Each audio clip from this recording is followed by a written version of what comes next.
ಕೃಪೆ ನಿನ್ನ ಜೀವಿತದಲ್ಲಿ ಕಾರ್ಯ ಮಾಡಬೇಕಾದ್ರೆ, ಕೃಪೆ ನಿನ್ನ ಜೀವಿತದಲ್ಲಿ ಒಂದು ಪ್ರಥಮವಾದ ಆಶೀರ್ವಾದದ ಭಾಗವಾಗಿರಬೇಕಾದ್ರೆ, ಕೃಪೆ ಅನ್ನುವಂಥದ್ದು ನಿನ್ನ ಜೀವಿತಕ್ಕೆ ಒಂದು ಅಲಂಕಾರವಾಗಿ ಇರಬೇಕಾದರೆ, ನಿನ್ನ ಜೀವಿತದಲ್ಲಿ ನಿಶ್ಚಯವಾಗಿ ಒಂದು ಗುಣಲಕ್ಷಣ ಪ್ರಥಮವಾಗಿ ಚಿಗುರಿಸಿ ಬೆಳೆಯಬೇಕಾದ ಅವಶ್ಯಕತೆ.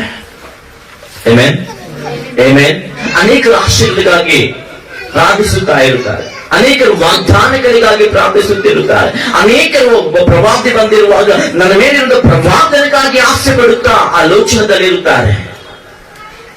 ಆದರೆ ವಾಗ್ದಾನವಾಗಲಿ, ಆಶೀರ್ವಾದವಾಗಲಿ, ಪ್ರವಾದನೆ ಆಗಲಿ, ಅದು ಎಲ್ಲವೂ ಕೂಡ ಕೃಪೆ ಒಳಗಡೆ ಇರುವುದರಿಂದ, ಆದರೆ ಆ ಕೃಪೆ ನಿನ್ನೊಳಗಡೆ ಸೇರಿ ಇರಬೇಕಾದರೆ ನೀನು ದೀನ ಮನಸ್ಸುಳ್ಳವನಾಗಿರಬೇಕು.